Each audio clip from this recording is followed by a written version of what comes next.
繼中小學之後，灣仔同中西區嘅幼稚園同埋幼兒中心聽日亦都會復課。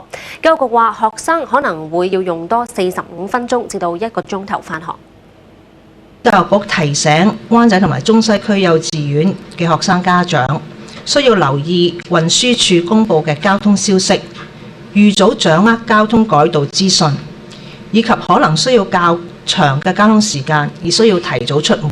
保姆車營辦商方面，希望佢哋能夠加強處理學生上學嘅人手安排。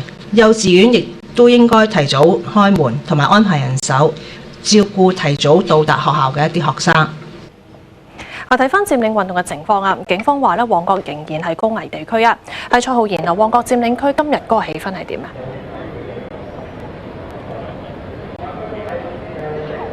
又嚟到夜晚啦，彌敦道嘅集會人士都開始多起上嚟㗎啦，見到唔少嘅市民啦，圍埋一堆咧討論下政治啊，或者係特首選舉等嘅議題㗎。咁討論嘅氣氛咧，大致都比較平和少少。睇翻警力佈置方面啦，警員大致上咧都喺亞皆老街大佈置或者係巡邏㗎。我哋見到啦，頭先正話喺呢個位咧就有一啲嘅有一位嘅女嘅示威人士咧係懷疑唔舒服暈低咗，咁急救嘅義工咧都係衝上去為佢提供照顧啦。現場嘅警員咧都提供協助，包括係疏散人群啦，以及係呼籲市民咧就唔好影相咁樣。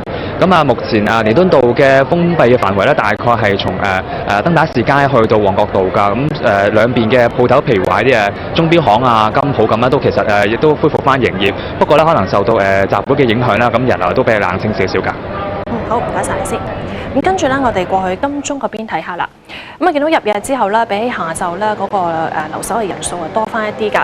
不過咧，現場嗰個秩序係良好啦，咁氣氛都好平靜，亦都暫時係見唔到咧有好多嘅警員喺度戒備㗎。我哋睇現場情況咧，睇到呢度先啦。佔領人士應唔應該撤離？社會有不同聲音。天主教陳日君樞機就批評學聯行錯路，認為繼續留守係愚蠢，呼籲立即撤離。佢又指學生運動騎劫咗佔中啊。施樂秋報導。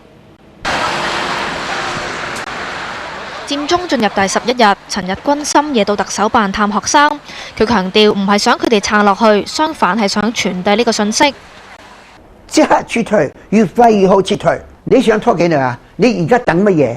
你幾時撤退？你得到乜嘢先撤退？我問你啊，你都講唔出咯。係咪要特首辭職？佢唔辭職，北京支持佢，你準備等幾耐？佢認為各區嘅佔領令到有啲學生冇得返學，有啲打工仔手停口停，再拖落去只係難為自己人。而且因為係自己消耗自己，對方對對方完全冇任何嘅效力。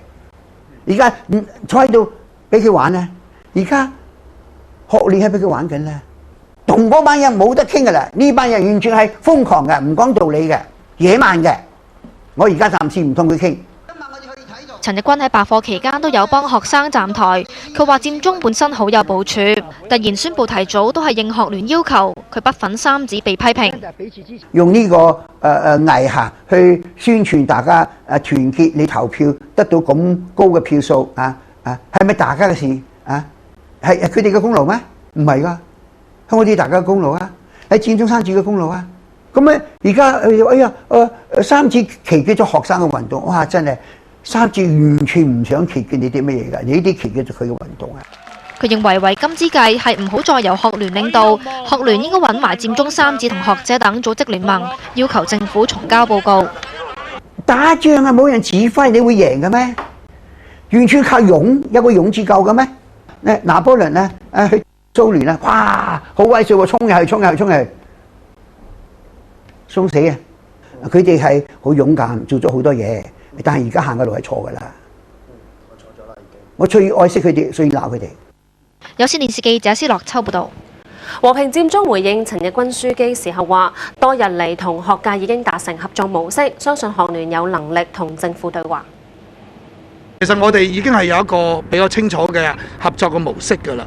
而家學生咧係好全力咁樣咧，係去到處理嗰個對話嘅問題。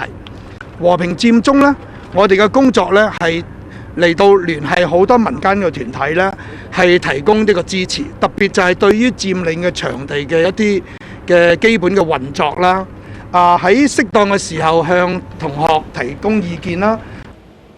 學聯同和平佔中都話明白陳日君書記嘅用心同善意提醒，感謝佢關心同學嘅安危，認為現時責任在政府，正面回應市民嘅訴求，令到佔領行動可以完結。